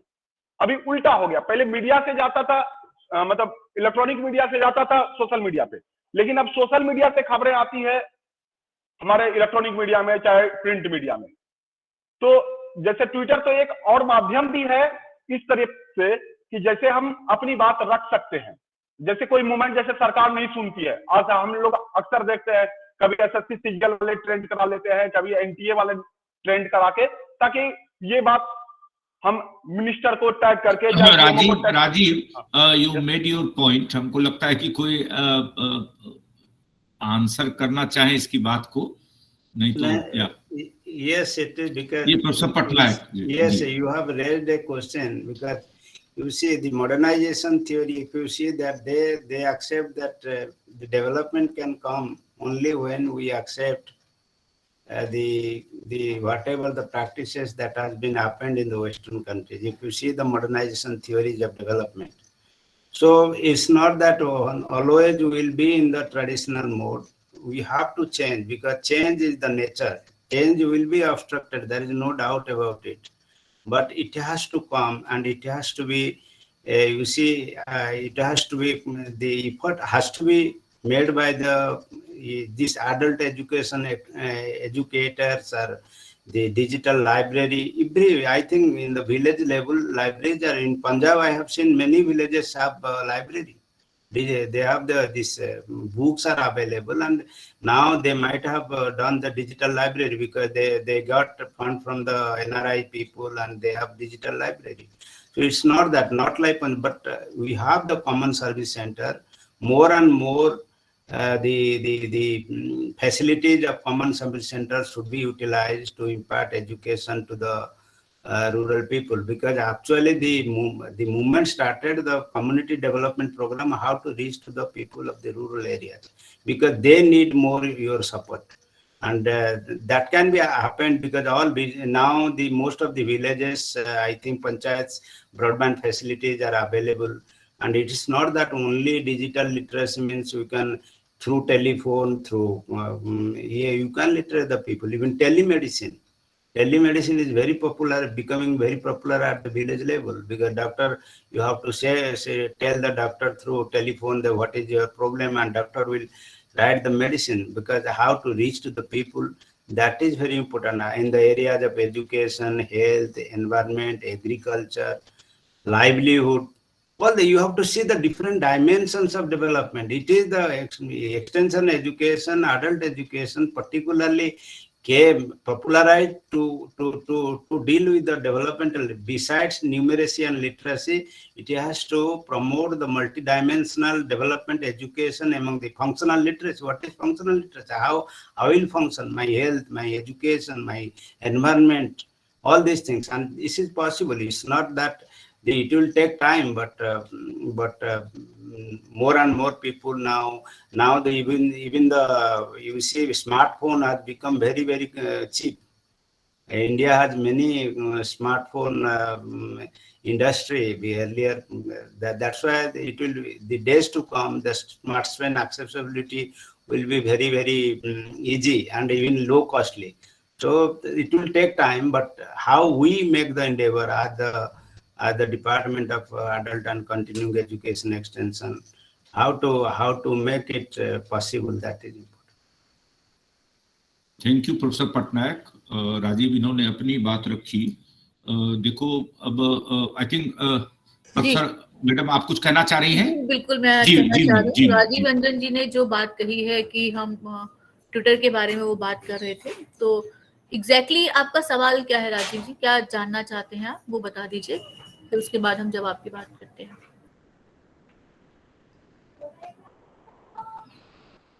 ट्विटर के विषय में बोले थे कुछ ऐसा आपने ट्विटर के बारे में बात की ना, पॉजिटिव हाँ, इम्पैक्ट, नेगेटिव इम्पैक्ट, तो मैं आपका सवाल नहीं समझ पाई थी जी। हाँ, मेरा सवाल मैडम यही था कि जैसे आपने दोनों ओर इशारा किया है ना, पॉजिटिव निगेटिव दोनों चीज, तो लेकिन मेरा सिर्फ जैसे हम ट्विटर को लेके सवाल जैसे कर रहे थे, ठीक है, यह हो सकता है कि और भी चैनल है, यूट्यूब है, इंस्टा है, चाहे जो भी है ना, हम लोग सोशल मीडिया को सब एक कैटेगरी में इधर रख के सोचते हैं, ठीक। तो इससे मेरा ये सवाल है कि आज उल्टा हो रहा है, जैसे कि हम लोग देख रहे हैं बजाते कि पहले ट्विटर पे कोई घटना होती है या यूट्यूब पे कोई चीजें आती है, तब जाके वो इलेक्ट्रॉनिक मीडिया पे आती है या प्रिंट मीडिया में आती है, तब हमें खबर पता चलता है कि ये चीज हुआ। या जैसे हमें कहीं किसी सुदूर इलाके में या कहीं पे कुछ अप्रिय घटना होती है, तो हमें पहले ट्विटर पे पता चल जाता है या यूट्यूब पे पहले आ जाती है, तब हम उसके लिए बोलना शुरू करते हैं, तब वो गवर्नमेंट जो है उसको नोटिस में लेती है और उसके ऊपर फिर ये करती है। तो ये कहीं ना कहीं जैसा हम उसको सिर्फ उसको हम ये जरूर समझ सकते हैं कि ये हमारे लिए अभी ताकत है। जो लोग की जैसे खबर नहीं हो पाता था, जिसकी खबर बाहर नहीं आ पाती थी, अब उसकी खबर बाहर आने लगी है। हाँ, असल तो में मेरा बस सवाल मैडम यही था कि हाँ, सवाल बता दीजिए। मेरा सवाल नहीं था, मेरा बस ये इस और आप जो बता रहे थे कि उससे जहां नुकसान है, मैं कह रहा हूं कि उससे बहुत ज्यादा फायदे हैं, इस ओर मैं आ रहा था। Yes, sir. जी, देखिए जो फायदा और नुकसान है वो दोनों रिलेटिव टर्म है, यानी कि सापेक्ष संकल्पनाएं हैं, और ये कॉन्टेक्स्ट में निर्धारित होता है कि कौन सी चीज का इम्पैक्ट पॉजिटिव है, कौन सी चीज का इम्पैक्ट जो है वो नेगेटिव है। हो सकता है कि जिस चीज को हम अभी देख रहे हैं और ओवर रिएक्ट कर जाएं। कई बार ऐसा होता है कि फेसबुक या सोशल मीडिया पर जो हम न्यूज देखते हैं, सुनते हैं, वो फेक होती हैं, और एक न्यूज चैनल है जो इस फेक न्यूज का भी एनालिसिस करता है, वो बताता है कि ये फेक न्यूज थी या सही बात थी। होता ये है कि सोशल मीडिया आपके अंदर वो विचारों का आंदोलन तुरंत पैदा करता है और आप भावावेश में आ जाते हैं। तो भावावेश में आना और भाव प्रधान होना और भावुक होना, दोनों में फर्क है। और भावावेश में आ जाना तो और भी अलग मतलब है। आप तुरंत भावावेश में आ जाते हैं, और वो कई बार ऐसा होता है कि इस सोशल मीडिया पर हम इस तरह की न्यूज अपलोड करते हैं ताकि हम किसी एक खास पर्टिकुलर कैटेगरी को प्रोवोक कर सकें। अब हमने बिना ये सोचे समझे कि वो बात सही है या गलत है, हमने तुरंत रिएक्ट किया और उसका वो नेगेटिव इम्पैक्ट आ गया। तो हमें लगता है कि हमने तुरंत उस चीज का समाधान कर लिया, लेकिन बाद में पता चलता है कि वो बात तो गलत थी, और उसका जो उस जगह को छोड़कर उसका बाकी जगह जो असर था वो एकदम नेगेटिव इम्पैक्ट गया। तो इसलिए ये सोचना कि कौन सी चीज सही है, कौन सी चीज गलत, किस चीज का फायदा है, किस चीज का नुकसान है, ये इसलिए इसे क्रिटिकल लाइफ स्किल्स में रखा गया है। आपको क्रिटिकली चीजों को एनालाइज करना है, और एनालिसिस करने के लिए आपको थोड़ा समय देना होगा। तो समय को भी समय देने की जो प्रवृत्ति है वो पैदा करनी होगी, हम तुरंत रिएक्ट ना करें। तो इसलिए आपने जो कहा वो सही है, इसके फायदे भी हैं और इसके नुकसान भी हैं, वो दोनों चीजें हैं। लेकिन इसीलिए इसको क्रिटिकली देखना होगा कि इसका फायदा हम कैसे उठा सकते हैं। जी, Thank you, ma'am. Thank you for sharing your thoughts. And any other question? Good afternoon, everyone. I have a question. Yeah, please go ahead. मेरा सवाल ये है कि जो अभी हमने सेशन किया डिजिटल लिटरेसी, तो जब डिजिटल इंडिया की बात हुई थी तो धीरे धीरे जब उसकी इम्प्लीकेशंस हुई तो हम सब ने ही देखा, और आज भी देखते हैं कि जैसे जैसे हमारी लाइफ डिजिटल ज़्यादा होती जा रही है वो हमें सबको ही अफेक्ट कर रही है, चाहे वो कोई भी एज ग्रुप का पर्सन हो। तो हम डिजिटल की तरफ इतना ज़्यादा अब भी क्यों बढ़ रहे हैं, जबकि हम सबको अंदर ही अंदर पता है कि वो चीज़ें हमें पर्सनली, साइकोलॉजिकली, स्पिरिचुअली अफेक्ट कर रही है। और मतलब मेरा यही क्वेश्चन है कि हम क्यों डिजिटल लिटरेसी की तरफ बढ़ रहे हैं। Yes. I hope. Hello Nitish, I think बाकी बोलें। अनुजा, आई थिंक मैं हाफ ही समझ पाया कि अनुजा करे डिजिटल लिटरेसी। मैं एक दो सेंटेंस बोलना चाहता हूँ, ऑर्गेनाइजर को तो नहीं बोलना चाहिए, लेकिन फिर भी you know what I could see Anuja कि जो डिजिटलाइजेशन है इसने बाय एंड लार्ज किसी लेवल पर डेमोक्रेटाइजेशन को भी प्रमोट किया है। आज मैं देखता हूँ रूरल एरिया से, रूरल पार्ट से, कोई भी रिमोट पार्ट रूरल एरिया से और अर्बन एरिया से, I have seen some of the places जहाँ की जो रूरल एरिया वाले हैं जिनको लर्निंग के प्रति ज़्यादा उनको रुचि हो रही है, वो कई बार वो ऐसी बातें करते, फॉर एग्जांपल कहेंगे अच्छा बैजू से उन्होंने ये लर्निंग कर ली, फिटजी से ये कर ली, और ये अर्बन वाले कहते हैं साहब हमें तो ये चीज़ उतना नहीं कर पाया, क्योंकि हमने बाय द वे उसको फॉर ग्रांटेड लिया। ये हम बात करते हैं कि भाई हमारे पास सबको डिजिटल फैसिलिटी नहीं है या स्मार्टफोन, ठीक है, but you think what we say Anuja कि ये रिस्पॉन्सिबिलिटी गवर्नमेंट के साथ साथ पब्लिक प्राइवेट पार्टनरशिप का भी है, डिपार्टमेंट का भी है कि कैसे आप कॉरपोरेट्स को जोड़ो। जैसे for example if I am a professor, क्या मैं 2 लोगों को डिजिटल मोबाइल नहीं दे सकता? मैं एलटीसी एचटीसी या दुनिया भर की चीजों में तो एक्सपेंडिचर कर सकता हूं। Can I not afford to give 2 smartphones to a poor person? इस तरह से हम सिर्फ कहते हैं कि भाई government is not doing, it is not only the government responsibility, हम सबों की एक रिस्पॉन्सिबिलिटी है। जैसे कॉरपोरेट्स कर रहे हैं, जो भी टैक्स पेयर्स हैं वो भी, कि हम एक पब्लिक प्राइवेट पार्टनरशिप में आके जहां भी हमें गैप लगता है उसको पूरा करने की कोशिश करें, पॉइंट 1। दूसरा ये कि मुझे लगता है डेमोक्रेटाइजेशन, आज ये ऑनलाइन लर्निंग ने, मैं देख रहा हूं कई हमारे स्टूडेंट्स ने भी आते हैं, सर हमने 10 सर्टिफिकेट इंटरनेशनल लेवल पर ये ले लिए, नेशनल लेवल पर वो ले लिए, कर लिए, which was not practically possible.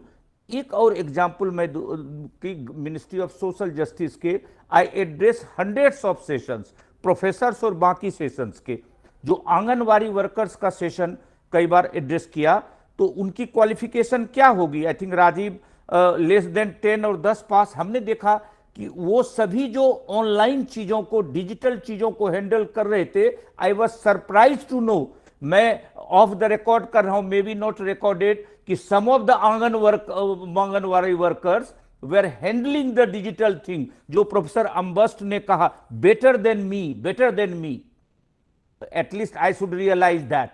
तो वो चीजें एक डेमोक्रेटाइजेशन होने का, जिसके लिए हमारा कॉन्स्टिट्यूशन कहता है आज ये डिजिटलाइजेशन पॉसिबल हो रहा है। लेकिन इसमें आवश्यकता है अनुजा कि हम सिर्फ गवर्नमेंट रिस्पॉन्सिबिलिटी की बात नहीं करें, हम अपनी रिस्पॉन्सिबिलिटी की बात करें, हम पब्लिक प्राइवेट इसकी बात करें। और सर्टेनली तुम देखो कि मिरेकल हो रहा है और मिरेकल होगा, and we will able to achieve that. One sentence even जो शायद राजीव कह रहा था, आई हैव सीन इन माई मोहल्ला इन दिल्ली कि सब्जी वाला, अदर वेंडर्स अंडर 25% के तहत राइट टू एजुकेशन में अपने बच्चों को पब्लिक स्कूल में पढ़ा रहा है, ट्यूशन एफर्ट्स का कोशिश कर रहा है वो भी at par with middle class और उस लेवल के लेवल पे ले आए। तो ये जो चेंजेज आ रहे हैं, इस चेंजेज को बाय एंड लार्ज जो ये डिजिटलाइजेशन प्रोसेस है, या ये जो फास्ट चीजें मूव हो रही हैं और गवर्नमेंट का जो पॉजिटिव एक्शन है, ये एक इंपॉर्टेंट है। और इसमें आवश्यकता है अनुजा कि पब्लिक प्राइवेट पार्टनरशिप, हम लोग जैसे इंस्टीट्यूशन को, फॉर एग्जांपल हमारा इंस्टीट्यूशन, जैसे I use to say to all the experts also, मैं अपने इंस्टीट्यूशन को एक हॉस्पिटल की तरह 24/7, why it will be close, maybe it will be open for rickshaw wala, maybe it will be open for somebody, Rajesh is not required for 24 hours, but the public institution जिसमें लाखों करोड़ों के expenditure है, इसके advantage in the China's model must take by everybody itself, it should not be 10 to 5 model kind of a thing, then the changes will happen. Anuja, thank you. Any question? Thank you, sir. एक चीज है अनुजा, आप देखिए, suppose एक गांव में एक बूढ़े आदमी रहता है और उसको इनकेस आप व्हाट्सएप कैसे यूज किया जाए, और उसकी कोई बेटा कोई बॉम्बे में रहता है कि कहाँ पे रहता है, इनकेस वो विदाउट कोई पैसा नहीं खर्च कर उससे बात कर लेगा, उसका कितना अच्छा लगेगा। ये देखिए ना, सिर्फ आप जो है ना, आप सोचते हो यूथ यूजिंग डिजिटल लिटरेसी, ये अडल्ट एजुकेशन, दो जो है 35 और एडल्ट ईयर्स, तो वो ये देखना पड़ेगा कि हम उनको कैसे मिनिमम यूज करें, ताकि उनको इंफॉर्मेशन, कोई सपोज वो कोई उसकी तबीयत खराब है, व्हाट्सएप थ्रू से वो डॉक्टर से बात कर लिया, डॉक्टर उसका फेस देख लिया और उसको कुछ दवाई दे दिया, उसको इमीडिएटली मिल गया। टेली मेडिसिन मैं आपको बताता हूँ, ये बहुत फॉरेन कंट्री में बहुत पॉपुलर है। विलेज लेवल पे। आप सोचो जो सिर्फ इंडियन में विलेज है, अमेरिका में भी विलेज है, सब जगह पे विलेज है, यूरोप में सारे विलेज है। ऐसे नहीं है कि इंडिया में सिर्फ गांव है। स्पेन में हम गए थे, वो सारे उनकी जो कॉमन सर्विस सेंटर है गांव में, सारे लोग आकर का सारे इंफॉर्मेशन उनको मिल जाता है। उनके स्मार्टफोन है और सिर्फ व्हाट्सएप यूज कर वो अपने परिवार से, अपना बेटी से कि बेटा से बात कर लिया, उसको कितना सेटिस्फाई, उससे कुछ एजुकेशन उसको मिल गया, अच्छा एजुकेशन। सो हमारा मतलब नहीं है जो हम एजुकेटेड लोग कैसे, जो हमारा तो अडल्ट एजुकेशन का मतलब ही है how to reach literacy, numeracy, all this kind of things, समझे? Thank you sir, Thanks a lot, sir. या कोई और सवाल? नीतीश देख लो, anybody else having? Yeah. Anyone want to ask any question? Please go ahead. Sir, I think I have a question. Yeah, please go ahead. Sir, जो digital divide है rural areas और urban areas में, मतलब digital literacy को लेके, उसमें male female divide भी like it is also persistent, right? तो उसके लिए कोई स्पेशल पॉलिसी और any kind of implementation to take care of that? क्योंकि इवन इफ अर्बन एरियाज में we all carry a smartphone और वी ऑल हैव लैपटॉप्स और इंटरनेट एक्सेस, आई थिंक वो मेल फीमेल जो जेंडर गैप है वो it remains the same. तो उसके लिए कोई स्पेशल पॉलिसी और any kind of like implementation अगर किया गया हो, can someone just let me know that? I think मैं रिक्वेस्ट करूंगा प्रोफेसर उषा शर्मा से, लेकिन एक पॉइंट में I think I would like to say Shaili कि as I see that in new education policy there is a separate fund, gender neutral fund. अब वो gender neutral fund वो कहते हैं इंफ्रास्ट्रक्चर और बाकी चीज़ों के लिए यूज होना है by female and the other third gender जिसकी हम बात करते हैं। तो इसके अलावा I think professor Usha Sharma इसमें आई रिक्वेस्ट की चूंकि ऐसा इशू करे जिसमें वो कुछ ऐड करेंगी। या मैडम? सवाल अच्छा है आपका। ये जो एक तरह का डिजिटल डिवाइड है उसमें भी हम जेंडर इश्यूज को खोज रहे हैं। तो फिलहाल तो ऐसी कोई पॉलिसी नहीं है जो स्पेशली सिर्फ और सिर्फ डिजिटल के लिए जेंडर डिवाइड को, उस गैप को फिल करने की कोशिश करे। लेकिन हाँ, जब हम इनकम जनरेशन की बात करते हैं कि ऐसी कुछ इनकम जनरेशन स्कीम्स आए ताकि हम खुद अपने पैरों पर खड़े हो सके और जो अपनी जरूरत की चीजें उन्हें जुटा सकें। देखिए, सुविधाओं को प्राप्त करने के दो तरीके हैं। एक तो यह कि खुद हम इतने सक्षम हो जाएं कि हम अपनी जरूरतें खुद जुटा सकें, और दूसरा ये कि योजनाओं के माध्यम से वो जरूरतें हमारी पूरी हो सके। इसमें से जो सबसे सही तरीका मुझे नजर आता है वो है स्वयं को सक्षम बनाना। और स्वयं को सक्षम बनाने में, केपेबल बनाने में, लायक बनाने में, या वो सलाहियत लाने में एजुकेशन और जो पॉलिसीज हैं या अलग अलग स्कीम्स हैं वो मदद करती हैं। तो इसलिए खास तौर से डिजिटल इक्विपमेंट्स को जुटाने के लिए एज सच तो कोई स्कीम नहीं है। लेकिन हाँ, ऐसे बहुत सारे राज्य हैं जो अपने अपने स्तर पर खास तौर से लड़कियों के लिए ये सुविधाएं मुहैया कराते हैं। चाहे उन्हें साइकिल प्रोवाइड, उनके लिए साइकिल का प्रावधान करना, या फिर लैपटॉप का प्रावधान करना, या फिर टैबलेट्स का प्रावधान करना, ये हर राज्य में अलग अलग है और हर राज्य अपने अपने हिसाब से इन योजनाओं को इम्प्लीमेंट करता है। इसमें सबसे इम्पोर्टेंट बात यह है कि जिस डिजिटल डिवाइड की हम बात कर रहे हैं, या ये जो जेंडर गैप हमें नजर आता है डिजिटल के कॉन्टेक्स्ट में, इसे फिल करने के लिए इससे भी ज्यादा जरूरी ये है कि जो उसका इस्तेमाल है, हम इक्विपमेंट्स का इस्तेमाल है, उस इस्तेमाल तक को हम कैसे पहुंचे। एक होता है तरीका कि हम इंडिविजुअल लेवल पर चीजें को डिस्ट्रीब्यूट कर देते हैं, और एक तरीका होता है कि हम मास को ध्यान में रखकर एक ऐसा प्लेटफॉर्म या एक ऐसा सेंटर या एक ऐसा रिसोर्स रूम डेवलप कर लेते ताकि जिसकी भी जरूरत हो, जो कम्युनिटी के लोग हैं, वो आके वहां उसका इस्तेमाल कर सकते हैं। तो ये अपनी स्ट्रेटजीज खुद बनाने की जरूरत है, जहां हम कम्युनिटी सेंटर्स को एक IT हब बना दे और वहां तमाम तरह की सुविधाएं रख दे, और जिसकी भी जरूरत हो वो आके उसे पूरी कर सकता है। आप इसे 24/7 भी खोल सकते हैं। वो डिपेंड करता है कि जिसकी जैसी भौगोलिक परिस्थितियां हैं, जिसकी जैसी सामाजिक परिस्थितियां हैं। और प्रोफेसर राजेश जी ने बिल्कुल सही कहा कि हर चीज के लिए हमें सरकार या सरकार की जो सरकारी योजनाएं हैं उनके लिए हमें हाथ पर हाथ रखकर बैठना नहीं है। अल्टीमेटली सरकार तो हम भी हैं, इस देश का हिस्सा हम है और हम भी सरकार है, तो हमें अपने लेवल पर ही ये कोशिश करनी होगी और सुझाना होगा कि हम कैसे ये जो डिजिटल डिवाइड है, इस गैप को हम कैसे पूरा कर सकते हैं। महिलाओं की जिंदगी कैसी, पहले तो इसे एनालिसिस करना, इसे एक्सप्लोर करना जरूरी है। दूसरा भी महिलाओं की जिंदगी में ये जो डिजिटल लिटरेसी है वो कहाँ कहाँ किस तौर से शामिल हो रही है, उसका एनालिसिस, तो नीड असेसमेंट करना बहुत जरूरी है। तो नीड असेसमेंट के बाद हम अपनी स्ट्रैटेजीज को डिवाइस करें कि हम इस नीड को कैसे पूरा कर सकते हैं। लेकिन राज्यों की अलग अलग स्कीम्स हैं। यूपी में या बहुत सारे स्टेट्स ऐसे हैं जहाँ लड़कियों को साइकिल दी गई है, बहुत सारे स्टेट्स ऐसे, गोवा भी उसमें एक स्टेट है जहाँ स्कूल के बच्चों को टैब दिए गए इस्तेमाल करने के लिए, और बहुत सारे स्टेट्स हैं वो अपने हिसाब से अलग अलग काम करते हैं।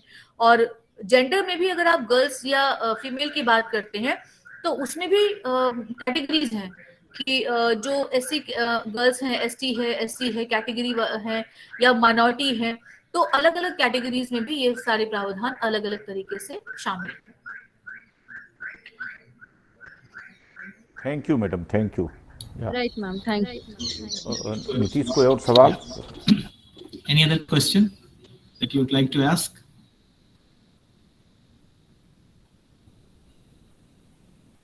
We have to wind up. Okay, it's fine. So thank you so much. Good evening to all of you. Good evening to the distinguished guests, our chief guest, and the chief speakers and distinguished speakers who has talked today about what should be the role of the digital literacy and how universities should take it out in a positive way. So thank you so much for joining today. I would like to thank Professor K. Parsarthi sir, Vice Chancellor Tamil Nadu Open University, for taking out the time and inciting us that how the university department should act like this, and what should be the modality for the acting of the university department in the sector of digital literacy and numeracy. I would also like to thank Professor N.K. Ombas sir for highlighting that what should be the framework for the drafting the curriculum in the field of the digital literacy and the numeracy, and what should be the component, how the component can be amalgamated with the different diverse area so that adult can make learn. So thank you, Professor N.K. Ombas sir, for inciting us. I would also like to thank Professor Usha Sharma ma'am for highlighting us what should be the role of adult education department and how adult education department should act in the future condition, and how digital literacy and numeracy could be the one of the vital component while shaping the adult literacy in India. So thank you so much, ma'am, also giving the answer of the wonderful questions of how the digital divide and a gender divide can be one of the important issue that can be catered through the different public-private partnerships and another interventions.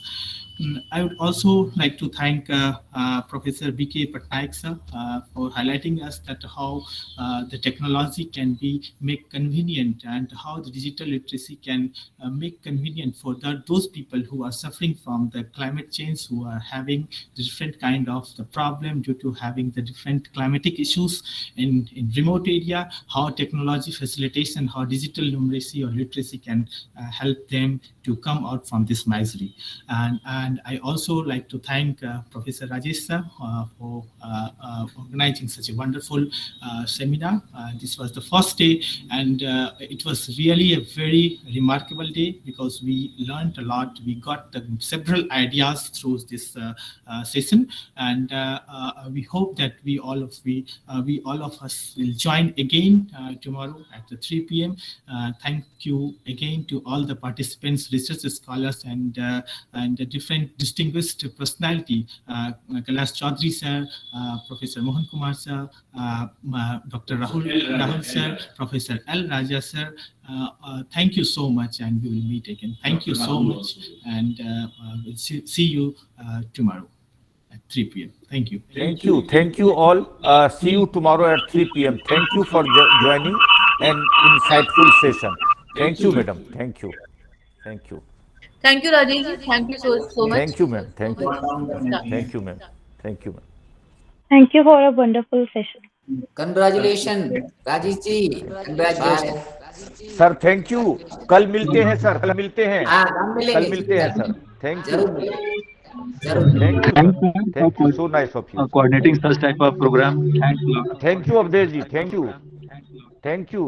Thank you all. Thank you Rajesh ji. चलो।